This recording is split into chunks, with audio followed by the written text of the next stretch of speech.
हाय, मेरा नाम स्वास्तिक है और मैं राउज़ आईएएस स्टडी सर्कल का एक स्टूडेंट हूँ। पिछले दिनों एक घटना हुई राउज़ आईएएस में जिसके बारे में आप सभी जानते हैं और बहुत सारी न्यूज़ बनी उस पे, बहुत सारी आर्टिकल्स निकले और हज़ारों की संख्या में वीडियोस बने हुए उस पे।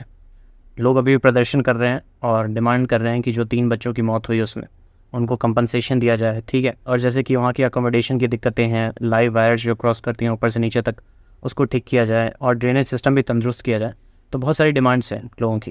तो मैं कौन हूँ, पहले मैं अपना परिचय दे देता हूँ कि मैं कौन हूँ और मैं क्यों ये बातें बता पा रहा हूँ आपको और आपको क्यों मेरी बातों पे विश्वास करना चाहिए। तो जितने भी वीडियोस आपने देखे हैं उसमें एक बंदा आपको दिख रहा होगा, मैं उस वीडियो को भी डाल दूँगा साइड स्क्रीन पे। उसमें आप ये देख पाओगे कि एक बंदा हाथ दे रहा है और लोगों को खींच रहा है। वो जो हाथ दे रहा है वो मैं हूँ। तो और मैं ये वीडियो इसलिए बना रहा हूँ क्योंकि मैंने बहुत सारे वीडियोस देखे हैं नेट पे, लेकिन कोई वीडियो 70% सही है, कोई 60% सही है, कोई भी वीडियो 100% सच्चाई आपको नहीं बता पा रहा है। क्योंकि वो लोग के पास जो इन्फॉर्मेशन है वो फर्स्ट हैंड इन्फॉर्मेशन नहीं है। वो उन्होंने भी किसी से सुना, किसी स्टूडेंट ने बताया और वो स्टूडेंट शायद उस टाइम पर वहाँ पे नीचे नहीं था, तो उसने भी किसी से सुना होगा तो उसने अपनी बातें बताई। तो मतलब मिक्स्ड इन्फॉर्मेशन बहुत ज़्यादा अवेलेबल है, पर जितनी इन्फॉर्मेशन अवेलेबल है वो 60 to 70% करेक्ट है। उतनी बात से आप मतलब एक अंदाज़ा स्टोरी जान सकते हो कि क्या चीज़ें उस दिन हुई हैं। लेकिन जो 100% बात है वो मैं इसलिए बताना चाह रहा हूँ क्योंकि मैंने बहुत सारे वीडियोस देखे जिसमें लोग कमेंट कर रहे हैं। उसमें कमेंट में ये लिख रहे हैं कि यार ये लोग तो उस दिन बहुत धीरे निकल रहे थे, स्टूडेंट्स की भी गलती है इसमें, ठीक है। और ये अब राउज़ आईएएस में एक ही दरवाज़ा था, 2 दरवाजे नहीं थे, एग्जिट नहीं था वहाँ पे। बहुत सारे लोग ये कह रहे हैं कि वहाँ बायोमेट्रिक सिस्टम था, इलेक्ट्रिसिटी फेलियर हो गया था। तो मतलब बहुत सारी चीज़ें लोग कह रहे हैं, लेकिन इनमें से आधी से ज़्यादा बातें गलत हैं। तो I would like to explain to you कि उस दिन क्या हुआ था। ये सब बातें बताने से पहले मैं आपको ये बता दूं कि मुझे पता है कि ये अभी एक इन्वेस्टिगेशन चल रही है वहाँ पे, तो मैं इस इन्वेस्टिगेशन का पार्ट नहीं हूँ और लेकिन मैं फिर भी जो चीज़ें बता रहा हूँ शायद इस इन्वेस्टिगेशन में मदद करें जो भी इस चीज़ को आगे बढ़ा रहा है। तो फर्स्ट ऑफ ऑल कि मैं जो भी कहूँगा वो सच कहूँगा और सच के सिवा कुछ भी नहीं कहूँगा। ये सारी चीज़ें मैंने मूवीज़ में देखी थी कि कि ऐसे आप शपथ लेते हो और बताते हो अपनी बातों को। तो to the best of my knowledge मैं जो भी कह रहा हूँ बिल्कुल सही कह रहा हूँ। अगर इसको वेरीफाई करना हो तो अगर सीसीटीवी फुटेज जब निकलेगी तो आप इस चीज़ को वेरीफाई भी कर सकते हैं। तो क्या हुआ कि 7 बजने में 10 मिनट बाकी था, 6:50 का ये टाइम था। और क्यों एग्जैक्ट टाइम मैं बता पा रहा हूँ आपको, क्योंकि उस समय लाइब्रेरी बंद होने का टाइम हो जाता है। 6:50 पे एक बंदा ऊपर से नीचे दौड़ के आता है और वो आके शाउट करता है कि यहाँ से निकलो, जल्दी खाली करो इस जगह को क्योंकि यहाँ पानी भर रहा है। अब होता क्या है, जो लोगों ने वीडियो देखा है उसमें 2 वीडियोज़ हैं और सारे न्यूज़ चैनल ने वो वीडियो पिक किया जिसमें लोग पहले वाले गेट से बाहर निकल रहा है, क्योंकि उसमें 2 एंट्रेंसेस हैं, एक है आगे से एक है पीछे से। तो जब आगे से निकले हैं वो लोग गेट पर ही बैठे हुए थे। जैसे ही आप एंटर करते हो तो गेट में भी कुछ बच्चे बैठे हुए थे और कुछ बच्चे अंदर बैठे हुए थे। लाइब्रेरी बड़ी है, लाइब्रेरी में I think more than 100 people बैठने की क्षमता है उसमें। तो लाइब्रेरी काफ़ी बड़ी है और बहुत सारे बच्चे पीछे बैठते हैं जहाँ पे लाइटिंग अच्छी होती है, ठीक है। नेटवर्क का थोड़ा सा वो है क्योंकि वो अंडरग्राउंड है ना, तो नेटवर्क भी नहीं आता ठीक से फ़ोन का। तो अब बच्चे वो उस कॉर्नर में बैठना पसंद करते हैं जहाँ थोड़ा फ़ोन का नेटवर्क आ जाए, क्योंकि हम जब पढ़ते हैं तो हमें इंटरनेट की भी एक्सेस होनी चाहिए। तो हम उस साइड बैठे हुए थे, थोड़ा पीछे बैठे हुए थे। तो जब वो बंदा आके उसने शाउट आउट किया कि निकलो यहाँ पे पानी भर रहा है, तो पहली तो बात तो वो चीज़ें हम तक पहुँची ही नहीं क्योंकि हम पीछे बैठे हुए थे, तो हमारे तक वो आवाज़ आई नहीं। लेकिन हमने देखा कि लोग उठ के भाग रहे हैं, ठीक है। तो हमें लगा कि कुछ तो बात हो गई कि जिसकी वजह से ये लोग भाग रहे हैं। तो हमें लगा कि शायद वो, क्योंकि हर दिन क्या होता है 7 बजे से पहले 10 मिनट पहले वो लाइट्स ऑफ करना शुरू कर देते हैं और मतलब एसी वगैरह बंद कर देते हैं कि अब चलो हो गया, टाइम हो गया, 10 मिनट में निकलो। तो हम लोग भी उठे, हम लोगों ने एक दूसरे को देखा, हम मतलब अपना बैग पैक करना शुरू कर दिया हमने। लेकिन वो तब तक पानी भरना शुरू हो गया था।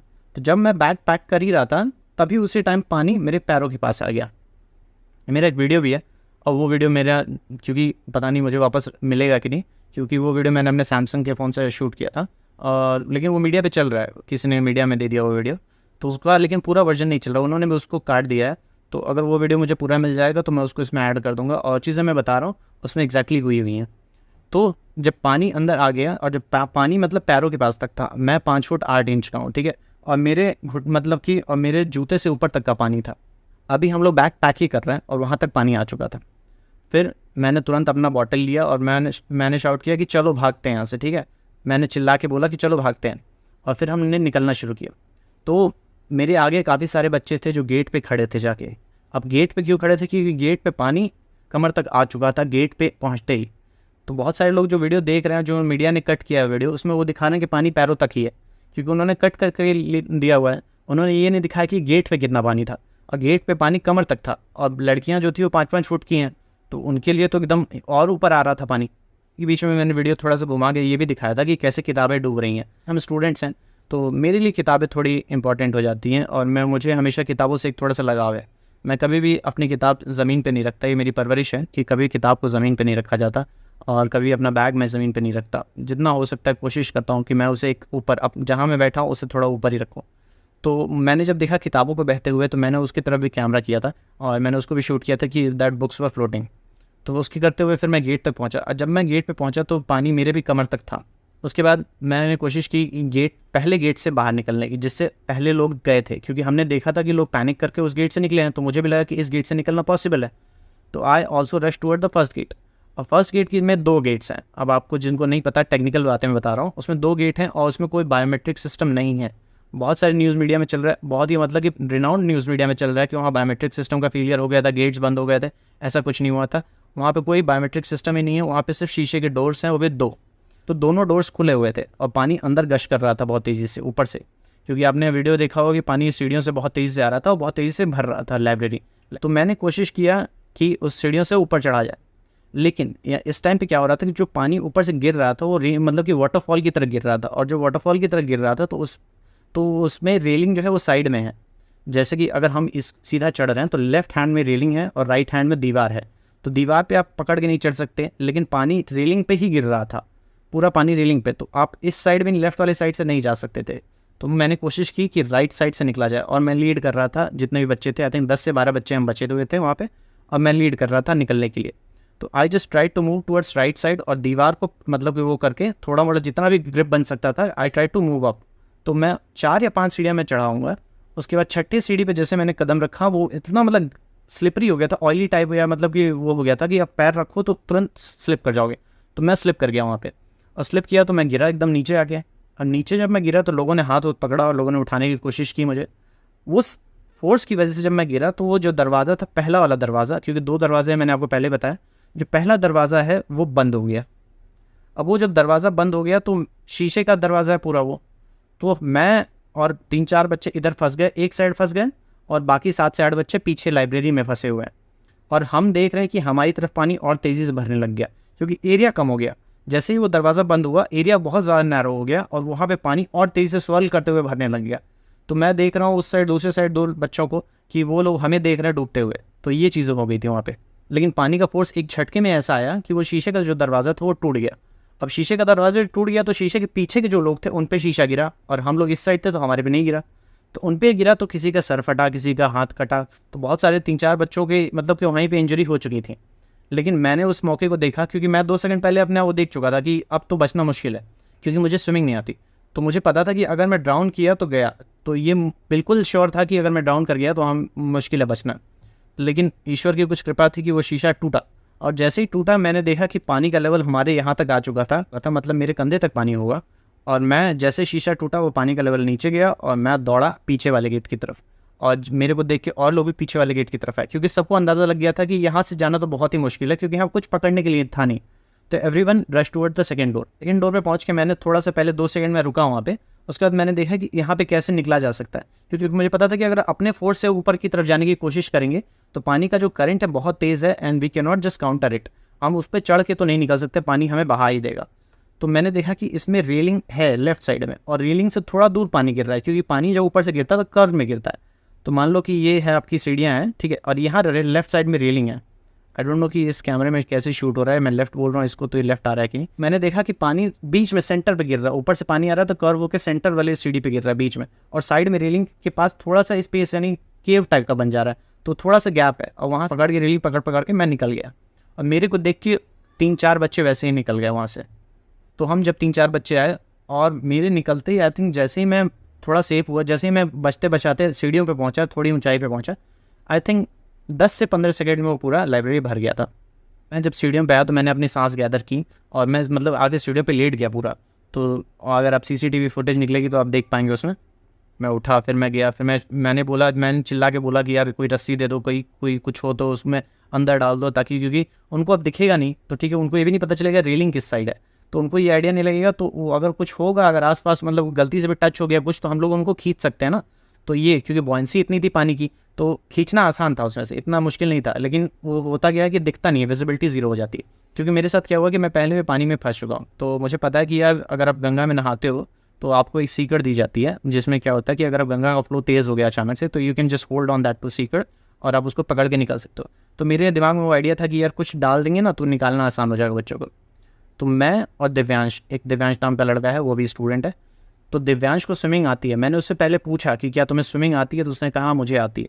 ये फायर की एक पाइप था रेड कलर का। तो मैंने बोला यार दिव्यांश इसको लेके वहाँ तक जाओ और इसको डुबाओ अंदर, लाइब्रेरी क्योंकि डूबी हुई है तो उसमें उसके अंदर डिप कर दो और कोई पकड़ लेगा तो खींच लेंगे उसको। दिव्यांश वो लड़का मैं बता रहा हूँ हीरो की तरह उसने काम किया। वो गया, वो मतलब उसने पाइप डाला, फिर हमने एक दो बच्चों को निकाला भी उसमें से। तो और लोग जब देखा, लोगों ने देखा कि पॉसिबल है कि भी बच्चे बचाए जा सकते हैं, तो और लोग भी आए और लोगों ने भी मदद की हमारी। तो जितने बच्चे हम बचा सकते थे हमने बचाए। फिर उसके बाद वो पानी भरे हुए 10 से 15 मिनट हो चुका था। तो मेरा कहीं दिमाग में था कि यार अब तो मतलब हो ही गया, टाइम इतना हो गया कि मतलब बच्चे अब सर्वाइव नहीं कर पाएंगे। लेकिन वहाँ पे माहौल ऐसा था कि अब कुछ बोल नहीं सकते किसी से, सारे बच्चे डरे हुए हैं। और जो हम फर्स्ट फ्लोर पे गए थे जहाँ पे काउंसलिंग सेंटर है हमारा, तो वहाँ पे गए थे तो वहाँ फ्लोर पे मैं देख रहा हूँ ब्लड ही ब्लड है चारों तरफ, क्योंकि किसी का सर फटा था, किसी का हाथ कटा था। तो 3-4 बच्चों का इतना खून बह रहा था। तो फिर फर्स्ट एड ढूंढा गया कि फर्स्ट एड कहाँ है। मैं चिल्ला रहा हूँ पागलों की तरह, फर्स्ट एड कहाँ है, ये कहाँ है, सैवलॉन कहाँ है, टिशू कहाँ है। तो टीचर और फैकल्टी जो थे वहाँ पे उन्होंने मदद की, उन्होंने टिशू दिया और ये सब दिया। तो हम लोगों ने मतलब कि ड्रेसिंग वगैरह किया लोगों का। हमारे एक लाइब्रेरियन टीचर हैं जिनका नाम बंसल सर है, वो भी थे वहाँ पे, वो भी सेकंड लास्ट निकले थे शायद वहाँ से पानी में से। तो उन्होंने भी कोशिश की सारे बच्चों को पुश करने की, सबको निकाल के ही निकलें। लेकिन वो एक ऐसा समय आ गया था कि मतलब कि अपनी जान बचाओ या बच्चों की जान बचाओ, वो वाला बात आ गई थी। तो ही हम वो भी निकल के आ गए थे। तो ये सब हो जाने के बाद फिर मैंने अपना पॉकेट चेक किया तो मेरे पॉकेट में मेरा फ़ोन था। तो मैंने फ़ोन निकाल के देखा, फ़ोन में पानी भरा हुआ है, तो वो टच नहीं काम कर रहा था उसका। उसके बाद मैंने दूसरे पॉकेट में हाथ डाला तो उस पॉकेट से मेट्रो कार्ड जा चुका था मेरा और पैसे नहीं थे मेरे पास। मैंने एक स्टूडेंट से पैसे मांगे थे कि मैंने बोला यार कि मुझे घर निकलना है, ठीक है, और मेरे पास मेरा फ़ोन चला गया और मेट्रो कार्ड भी चला गया, तो अगर तुम्हारे पास कुछ पैसे हो तो मुझे दे दो। तो दिव्यांश ने मुझे 50 रुपये दिए थे और मैं वो पैसे लेके, जब मैंने देखा कि वो नोट भी गीला है क्योंकि उसने भी अपने बैग से निकाला था, वो नोट भी गीला था, तो मुझे लगा यार कि कहीं मेट्रो भी ये मना ना कर दे कि आप कौन सा नोट दे रहे हो। तो फिर मैं एक फैकल्टी के पास गया, मैंने उनसे मांगे, कुछ पैसे मांगे। मुझे उनका चेहरा नहीं याद है क्योंकि तब तक लाइट काट दी गई थी। और अच्छा ये चीज़ एक और कि लोग कह रहे हैं कि लाइट काट दी गई थी, बच्चे इलेक्ट्रोक्यूट हो गए थे, ये सारी चीज़ें, बायोमेट्रिक सिस्टम फेल हो गया था। पहली बात बायोमेट्रिक सिस्टम नहीं है वहाँ पे, दूसरी बात वहाँ पे 2 गेट हैं, तीसरी बात कि लाइट तब तक नहीं काटी गई थी जब तक कि लास्ट बच्चा नहीं निकाल लिया गया था, जब तक हमने कोशिश पूरी कर ली थी और हमें पता था कि अब 20 से 25 मिनट हो चुके हैं, अब बच्चे डाउन कर ही गए होंगे, उसके बाद ही लाइट काटी गई थी। मैं चिल्ला रहा था कि लाइट काट दो, लाइट काट दो, क्योंकि बच्चे इलेक्ट्रोक्यूट हो जाएंगे और 2 दिन पहले भी ऐसा हादसा हुआ है तो वो फ्रेश था मेमोरी में। लेकिन मेरे एक टीचर ने बोला कि यार देखो लिफ्ट में है, लिफ्ट में कुछ बच्चे फंसे होंगे, तो लिफ्ट में जो हवा चलती है, वो सांस जो आती है वो फ़ैन चलने की वजह से ही आती है, तो हम नहीं बंद कर सकते क्योंकि जो लिफ्ट में फंसे होंगे वो कैसे रहेंगे, तो उनके भी तो घुटन हो सकती है उन्हें भी। तो इसलिए लाइट नहीं बंद की गई थी तब तक जब तक कि लास्ट बंदा हमने सक्सेसफुली नहीं निकाल लिया था। तो ये भी एक चल रहा है कि मतलब लाइट बंद कर दी गई थी, लाइट नहीं बंद की गई थी। जब मैं जैसे मैं बता रहा था फैकल्टी से मैंने कुछ पैसे बोरो किए और उस फैकल्टी ने मुझे 100 रुपये दिए थे और मुझे को 30 रुपये चाहिए होते हैं, मैं मेट्रो स्टेशन से 30 रुपये लगते हैं मेरे टिकट के। तो ही गया मैं 100 रुपीज़ और लेकिन मैं उनका चेहरा नहीं देख पाया क्योंकि उस समय तक लाइट जा चुकी थी, तो नए टीचर है कोई, तो मैं उनको पहचान नहीं पा रहा था। उसके बाद एनडीआरएफ एसडीआरएफ, ये पहली बात है एनडीआरएफ एसडीआरएफ की टीम काफ़ी लेट आई है, एटलीस्ट 20 से 25 मिनट लेट आए थे, तब तक तो चीज़ें ख़राब हो ही चुकी थी। तब ये लोग आए थे और जब ये लोग आए तो इनके पास इक्विपमेंट्स भी नहीं थे, प्रॉपर इक्विपमेंट्स भी नहीं थे, जबकि इनको कॉल पे बताया गया था कि, और ये मेरे सामने कॉल हुए हैं सारे, मतलब मैं क्योंकि फर्स्ट फ्लोर पे गया था तो मेरे जो मैनेजमेंट है राउज़ आइस की, वो कॉल कर करके सबको बता रहे हैं कि यार यहाँ पे बच्चे डूब रहे हैं, यहाँ पे बेसमेंट में पानी भर गया है, आप जल्दी आ जाओ ये करके। लेकिन वो आए और वो बोल रहे हैं कि हमारे पास इक्विपमेंट नहीं है। फिर बाद में एनडीआरएफ या एसडीआरएफ की टीम में जो आई उसमें से 2 स्कूबा डाइवर्स को बुलाया गया। स्कूबा डाइवर्स भी अंदर नहीं जा पा रहे थे क्योंकि लाइब्रेरी में बहुत सारा सामान है, ठीक है, और बहुत सारे चेयर टेबल हैं जो कि लोहे के हैं, तो वो पानी में फ्लोट कर गए पूरा। और जब पानी में फ्लोट कर गए तो वो एक दूसरे में जकड़ गए, तो उसमें जा के अंदर चीज़ों को निकालना बड़ा मुश्किल था। तो ये चीज़ें भी दिक्कत हुई। लोग बोल रहे थे कि इतना पानी कैसे भर गया और इतना टाइम कैसे लग रहा है पानी निकालने में, डेड बॉडीज़ निकालने में, बिकॉज वहाँ पे बहुत सारा सामान पड़ा हुआ है और वो सामान एक दूसरे में मतलब क्लस्टर्ड हो गया था। रात को 9:30 बजे जब पानी थोड़ा कम हुआ तो मुझे बोला गया कि अगर आप जाना चाहते हैं तो आप जा सकते हैं, ठीक है, और जिसको रुकना है वो रुके। तो मैंने सोचा कि यार पैसे हैं मेरे पास, मैं निकल जाता हूँ, घर पे जाऊँगा, कुछ खाना खाऊँगा, क्योंकि इतना सारा एनर्जी ड्रेन आउट हो चुका था कि अब लग रहा था कि कुछ तो खाना पड़ेगा वरना बॉडी वैसे ही मतलब वो हो जाएगी। तो फिर मैं निकल के आ गया था बाहर। मैंने सोचा कि मैं इस बात पे वीडियो बनाऊं क्योंकि मुझे यूट्यूब करते हुए काफ़ी साल हो चुके हैं। आई use to do YouTube in 2016, जियो की एरा के पहले से मैं यूट्यूब कर रहा हूँ। वो भी एक दूसरा चैनल था, वो बंद हो गया। लेकिन मुझे ये था कि मैं तुरंत इन चीज़ों को बनाऊँ और मैं चीज़ों को बताऊँ। लेकिन अनलकीली मेरा फ़ोन में पानी भर गया था, तो फ़ोन चल नहीं रहा था। मेरा टैबलेट में पानी भर गया तो उसमें भी नहीं चल रहा था। तो मैंने वीडियो मैं बना नहीं पाया उस दिन। और उसके बाद मुझे लगा कि चीज़ें ज़्यादा बढ़ गई हैं, तो इस चीज़ों को पहले प्रॉपर इन्वेस्टिगेशन हो जाने दे। और मेरी जो राउज़ आइज़ की टीम है वो लोग कुछ पहले बताएं कि क्या मतलब गाइडलाइंस हैं कि हम लोग क्या बता सकते हैं, क्या नहीं बता सकते। लेकिन अब सारी चीज़ें आ चुकी हैं न्यूज़ में, तो इसलिए मेरी में हिम्मत है कि मैं इस चीज़ को बता पा रहा हूँ आपको। एट लास्ट मैं यही कहना चाहूँगा कि एक सजेशन है मेरा राउज़ आईएएस या फिर कोई भी कोचिंग जो इस सिचुएशन में अगर आ जाए, तो क्योंकि हमारे कोचिंग में मतलब state of the art alarm system है। और मैंने जॉब किया हुआ है, ठीक है, मैं कॉर्पोरेट में मैंने जॉब किया हुआ है। और हमारी जो बिल्डिंग थी वो मेरी 9-10 फ्लोर की बिल्डिंग थी, और 9th फ्लोर पे हमारा वो ऑफिस था। तो वहाँ पे एक फायर ड्रिल होता है। तो फायर ड्रिल में क्या होता है, अलार्म सिस्टम बजाए जाते हैं और 2 मिनट में पूरी बिल्डिंग 9 की 9 फ्लोर खाली हो जाती है। तो यहाँ पे भी अलार्म सिस्टम था। The mistake on their part is कि उन्होंने अलार्म सिस्टम एक्टिवेट नहीं किया उस टाइम पे। अगर वो अलार्म सिस्टम एक्टिवेट करते, लोग पैनिक करते, और लोग पैनिक करते तो लोग तुरंत रश आउट करते, बिना सामान पैक किए निकलते, और आई थिंक सारे बच्चे बच सकते थे उसमें। लेकिन ये आई थिंक बहुत बड़ा फॉल्ट हो गया इनके साथ कि इन्होंने ना तो पैनिक क्रिएट किया, एक बंदा आया वो भी बताया, और क्योंकि हम पीछे बैठे हुए थे, और लाइब्रेरी में क्या होता है ना कि बच्चे जब पीछे बैठते हैं ना तो वो ईयरफोन्स लगा के बैठते हैं, क्योंकि सारे बच्चे बगल बगल में बैठते हैं। बगल बगल में बैठते हैं तो किसी को बोल के पढ़ने की आदत है, किसी को कुछ करने की आदत है, और कभी आप लेक्चर ले रहे हो तो आपको ईयरफोन्स लगाने पड़ते हैं। तो बहुत सारे बच्चों को तो समझ में ही नहीं आया कि वो क्या रहा है, और हमें 30 सेकंड उसमें निकल गए। तो दैट 30 सेकेंड्स अगर हमें पता होता चीज़ें, अगर हम थोड़ा पैनिक करते तो हम भी भागते सारी चीज़ें छोड़कर, और उसमें आई थिंक कि लाइफ सबकी बच सकती थी। और फ्यूचर में मतलब किसी भी इंस्टीट्यूट में अगर ऐसा हो तो प्लीज़ आप पैनिक क्रिएट करो उस टाइम पे, क्योंकि अगर आप पैनिक नहीं क्रिएट करो तो बच्चे उस चीज़ को हल्के में ले लेते हैं, और उसकी वजह से आज ये चीज़ें हो रही हैं। कुछ बच्चों के नाम मैं ज़रूर लेना चाहूँगा और कुछ टीचरों के नाम मैं ज़रूर लेना चाहूँगा। और मैं ये चीज़ें देख रहा हूँ कि काफ़ी नेगेटिविटी फैलाई जा रही है मेरे कोचिंग को लेकर, और मेरी टीचरों को ट्रोल किया जा रहा है। जो कि जैसे कि गौरव सर उस दिन डीएनएस ले रहे थे, तो उनके कमेंट सेक्शन में काफ़ी सारे बच्चे उन्होंने कमेंट किया है और बहुत ही नेगेटिव ट्रोल कर रहे हैं टीचरों को। जो कि गौरव सर वो थे जिन्होंने मतलब कि जहाँ पे स्कूबा डाइवर्स नहीं जा रहे थे ना, वो बोल रहे थे हमारे उस प्रॉपर इक्विपमेंट नहीं है, गौरव सर जा रहे थे वहाँ पे। तो ये सारी चीज़ें हैं। दिव्यांश था, गौरव सर थे, और भी बहुत सारे लोग थे, मतलब कि जो वर्कर्स थे वहाँ पे, वर्कर्स भी अपनी जान डाल रहे थे, जोखिम में डाल रहे थे। तो पीपल वर्क, मतलब कि हमने कोई कसर नहीं छोड़ी कि एक बच्चे को भी पीछे छोड़ा जाए। लेकिन जो चीज़ें नियति में होती हैं वो हमारे हाथ में नहीं है, जो ऊपर वाले के हाथ में है उसको हम कैसे बदल सकते हैं। मैं अपने दिल पे हाथ रख के कह सकता हूँ कि एक भी टीचर ऐसा नहीं था जिन्होंने मतलब कि इस चीज़ को उसमें लिया हो। सब ने अपनी जान मारी है और सब ने मतलब कोशिश की है ये बच्चों को सेव करने की। मुझे लगता है कि ये नेगेटिव क्रिटिसिज्म जो टीचर्स पे हो रहा है, ठीक है, और मैनेजमेंट की गलती हो सकती है, मैं मान सकता हूँ मैनेजमेंट की गलती थी कि उनको ये सारी चीज़ें पहले से करनी चाहिए थी, प्रॉपर एनओसी लेना चाहिए था, ये सारी चीज़ें बच्चों को क्लियर करनी चाहिए थी। लेकिन टीचर्स, उन्होंने जान मारी है पूरी, बच्चों ने जान मारी है, and we tried our best to save everyone. और मैंने कहा कि उनको अलार्म सिस्टम एक्टिवेट करना चाहिए था उस टाइम पे, शायद किसी का दिमाग नहीं काम किया या कुछ हुआ, बहुत सारी चीज़ें पैनिक में हो गई, तो शायद उसमें मिस्टेक हो गया उनसे, उनको करना चाहिए था ये। टीचरों की इसमें कोई गलती नहीं है। तो आई विल से कि टीचरों को, अगर कोई और इंस्टीट्यूट का बच्चा कुछ कह रहा है या फिर जिन्होंने नहीं देखा, जो उस चीज़ को नहीं समझ रहे हैं इस टाइम पे, तो अगर आपको इस चीज़ के बारे में जानकारी नहीं है ज़्यादा, तो आपको इस चीज़ से गुरेज करना चाहिए कि आप हमारे टीचरों को कुछ कहें। They are the best teachers. I can tell you कि मैंने बहुत सारी कोचिंग, हमने भी जब मैं एडमिशन लिया था तो हमने भी हर कोचिंग देखी थी। हम सारे भी जितने भी कोचिंग हैं, जितने भी आप नाम जानते हो, विजन हो गया, बाजीराम हो गया, सारे कोचिंग हमने विज़िट किए थे। और टीचरों के व्यवहार और उनका मतलब कि डेडिकेशन की वजह से ही, किसी भी टीचर का आप नाम ले लो, बहुत ही अच्छे टीचर्स हैं यहाँ पे, और वो आपसे कनेक्टेड रहते हैं हमेशा, एंड दे हेल्प यू। सो कुछ चीज़ें तो खास हैं राउज़ आइज़ में कि उनके जो टीचर्स हैं, जो टीचर्स अब छोड़ के जा भी चुके हैं, वो भी अभी तक कनेक्टेड हैं बच्चों से। तो एक चीज़ तो है राउज़ आईएएस में कि जो वैल्यूज़ हैं वो इम्पैक्ट हैं, तो इनकी वैल्यूज़ बहुत स्ट्रॉन्ग हैं। और ये इंस्टीट्यूट 1953 से चल रहा है, पहले सीपी में चलता था, उसके बाद हमारा जो सी साइड था वो यहाँ पे शिफ्ट हुआ था, और ये बिल्डिंग 2 साल पुरानी है, बहुत ज़्यादा पुरानी भी नहीं है। So thank you very much for watching this video. और इस वीडियो को अगर आप शेयर कर पाएँ और उन लोगों तक पहुँचा पाएँ जिनको ये बातें जानने की ज़रूरत है, तो मैं आपका शुक्रगुज़ार रहूँगा। Thank you.